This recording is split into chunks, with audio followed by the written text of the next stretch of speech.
I gotta rent to this. Turn on that notification bell, man. Oh, he's so choked up. I want to speak to the memory of my aunt. Oh, he can't even. He just loved his Who aunt so stopped much. taking the subway after September 11th because she did not feel safe in her hijab. So, okay. Thesis. The real victims of 9/11 were Muslims who felt a little awkward in New York. And as he points to the example, he says, my aunt, she wore a hijab and she stopped taking the subway because she felt uncomfortable in her hijab. Okay. So the sleuths on the internet did a little fact check. And here we see that his aunt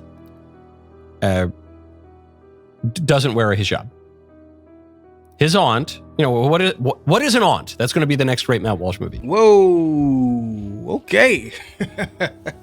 Let's see where this goes.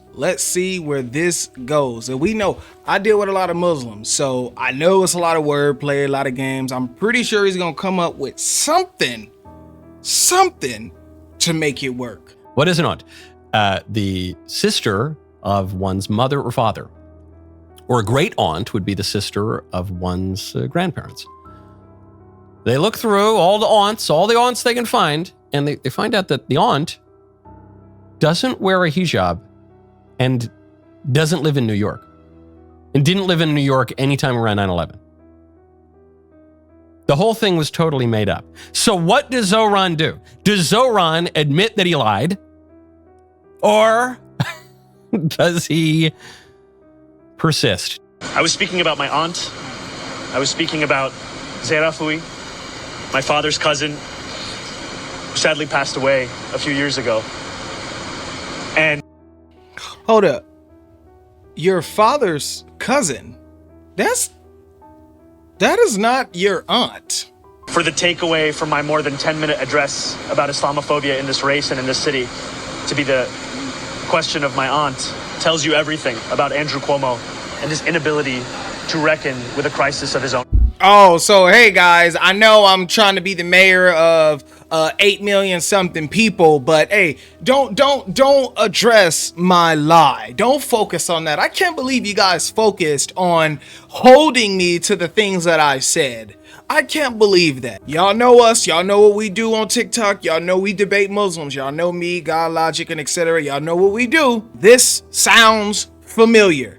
How dare you focus on what I said as part of a tactic to get me in office and voted in as mayor? How dare you? Focus on other things. Don't focus on my lies and fabricated story.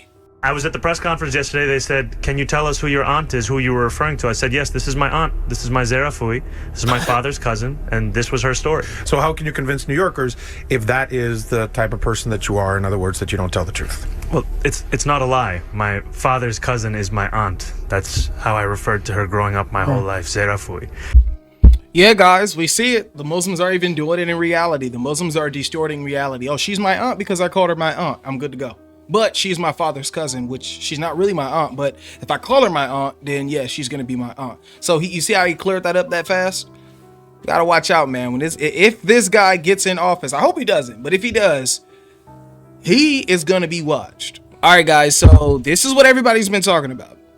This guy is a Muslim and he's probably going to win. He's probably going to be the new mayor of New York.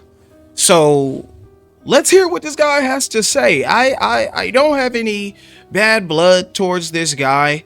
I just hope that he's not pulling the nice for everybody politician card, and then when he gets into office, he then flips everything, and then you have a bunch of Muslim leaders in his ear, and he's doing, because you know this is what's going to happen. He's going to definitely try to do things for the Muslim people, but it better not be at the detriment of the society in which the New Yorkers live in. There better not be grand policies and laws passed for the Muslims that is going to distort and destroy the state of New York, or else Trump has already said he's going to jump in. So we'll see how this goes. But let's hear what this guy has to say. 6 years ago, shortly after I had announced I was running for assembly, a well-meaning Muslim uncle pulled me aside. He smiled softly and looked at me with care. In a quiet voice, he told me I did not have to tell people I was Muslim. His eyes kind, his beard proud, and his face heavy with the implication of the unsaid. I had not learned the lesson that he had been taught, time and again. It is the lesson that safety could only be found in the shadows of our city. That it is in those shadows alone where Muslims could embrace the fullness of our own identities. And that if we are to emerge from them, then it is in those shadows where we must leave our faith. These are lessons that so many Muslim New Yorkers have been taught again and again. And over these last few days, these are the lessons that have become the closing message of Andrew Cuomo, Curtis Sliwa, and Eric Adams. Yesterday, Andrew Cuomo laughed and agreed when a radio show host said that I would cheer another 9/11. Yesterday, Eric Adams said that we can't let our city become Europe. He compared me to violent extremists, and he lied when he said that our movement seeks to burn churches and destroy communities. The day before... I mean, I'm gonna be honest. Now, I'm not gonna say that he's gonna cheer on another 9/11, but let's be honest. The Islamic movement, now, I don't know the context, whether they were saying it's his movement or the Islamic movement, but I agree with them having reserve because that is what the Islamic movement is. Now, just because you have, like I always say, nice Muslims and bad Muslims does not mean that the movement of Islam is in the middle. Remember, it's about what Islam actually teaches, not what the good Muslims on this side are doing and what the bad Muslims on this side are doing. What does your religion teach? What is the core of the issue? And it's what the religion teaches. And that is the reason why people step in and they tell you what exactly Islam is all about. Look at what's going on in Nigeria. Look at what's happening in Muslim governed countries. They are persecuting Christians. Christians are under attack.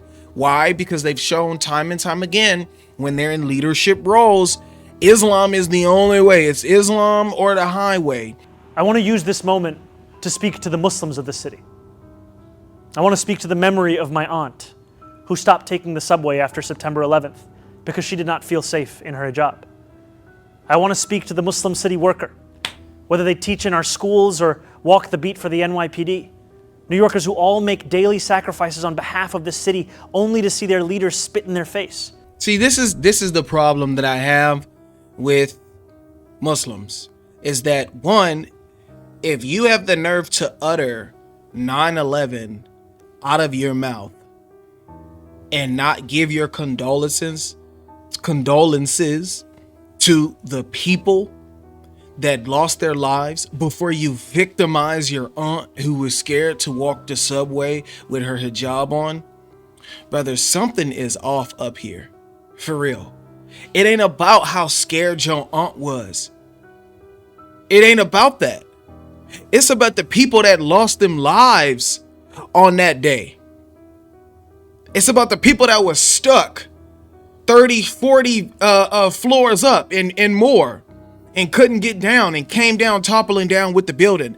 That's what that's about. But this is already showing victim mentality because these guys don't ever like to address the issue. I don't like that. I was never pressured to be an informant like a classmate of mine. I've never had the word terrorist spray painted on my garage as one of my staff had to endure. My mosque has never been set on fire.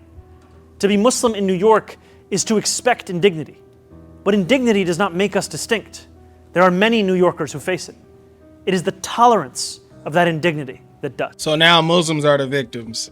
Muslims are the victims. Notice this. I haven't watched this whole video, but I guarantee you he is not going to address the issue. I guarantee you he's not going to address the bad Muslims. That is how you do it. You don't victimize yourself. You address the issue. And that's the issue that we have with guys like this. The dream of every Muslim is simply to be treated the same as any other New Yorker. And yet for too long we have been told to ask for less than that and to be satisfied with whatever little we receive. No more. For as long as we have lived, we have known that no matter what anyone says, there are still certain forms of hate acceptable in this city today. Islamophobia is not seen as inexcusable. Yo, New York, if this guy wins, y'all got to get him out of there immediately, bro. Like, for real. I mean, let's see his policies. Let's see what he does. Let's see what he tries to do. Hopefully it has nothing to do with you know, starting with the Muslim community. You know what I'm saying? Hopefully he puts that stuff in the back burner.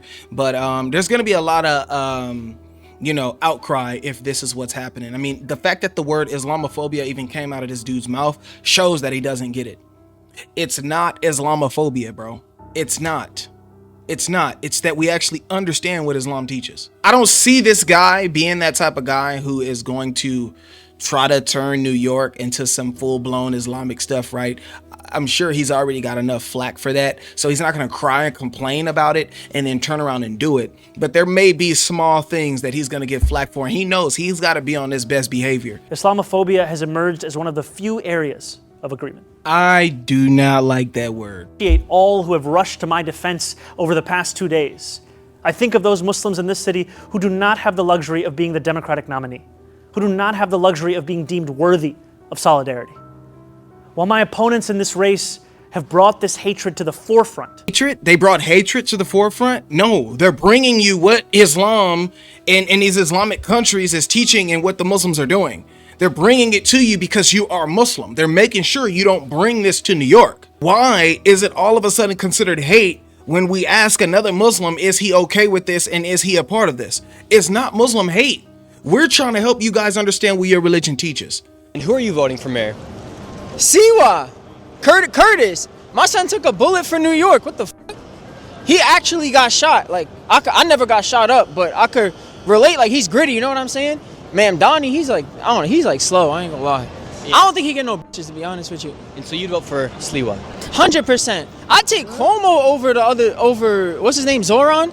I would take Cuomo over him. You could even throw Eric Adams back in the mix for all that. And Zohran Mamdani says he's a Democrat socialist, but his ideas like government-ran grocery stores, free buses, free childcare. The buses was free anyway. Anybody, that's how you know he not from New York. If you from New York, MTA is free. We do not pay for no MTA. We jump in turnstiles, we get it on the bus, back door, front door, it don't matter. So I don't know what the fuck he talking about. It's free. That shit been free. He's talking about we do anyway under any policy. That's not some monumental change. This shit been free. Anybody who's from New York knows MTA is free. We do not pay for MTA. What is it? $2.75 now? No, it's 0. So that just proves that he's not a real New Yorker? He don't know what the everybody in New York knows MTA is free. And he think he doing something. That's common knowledge. If you vote for him, and that's one of the reasons motherfuckers is voting for him, then you should be banned from New York. Like, you're just not sturdy here. That shit. Yeah, I mean, with all, you know, the New York slang and stuff like that, you know, dude is funny, but I do think he has a point. Like, I understand what he's saying, which is just giving people something away for free shouldn't be a way for you to get in office. You know what I'm saying? You shouldn't be able to hold space because you have told people, hey, vote me in and I'll make this thing free. Because when you start making stuff free, then that means that things aren't being paid for and funds aren't being produced. So if you make things free, then you have another problem. And so I think that we do have an issue here if this is part of the guy's policy, which is giving stuff away for free. It's a slick tactic, and a lot of people use it to get their foot in the door. An Islander, conservative. He's from New York. I trust Sliwa to take control of what's going on in the city right now. I work in the city, so I see a lot of the madness. So hopefully, you know, he gets elected and cleans up the city a little bit. And does it worry you that Mamdani is winning the polls right now? Everything's showing that he's going to win. I mean, the polls are fake, though. I mean, who are they interviewing? I haven't been interviewed. I don't know anybody who's been interviewed. You know, they try to do the same thing with Trump and Hillary. So I think it's just trying to scare people to, like, not vote and just say, oh, he won. So people who actually would vote for Sliwa are going to be like, oh, he's not going to win, so why am I going to go bother to vote? So I think everyone just votes and sticks to the plan, and hopefully it turns out in our favor. You're a New Yorker. Were you living here during 9/11? Yes. What did you think about Mamdani's press conference when he talked about his aunt, who actually turned out not to be his aunt, that she was the victim of 9/11, not being able to wear her hijab here on the subway. It's embarrassing because people are still suffering from 9/11, and I don't see him sympathizing with the people who actually are still suffering from 9/11. So I don't know. He's just rambling. He's just looking for sympathy because he's a rapper, actor, and a trust fund baby. So that's it. I don't believe anything he's saying. It's all bullshit. I gotta rent to this. Turn on that notification bell, man.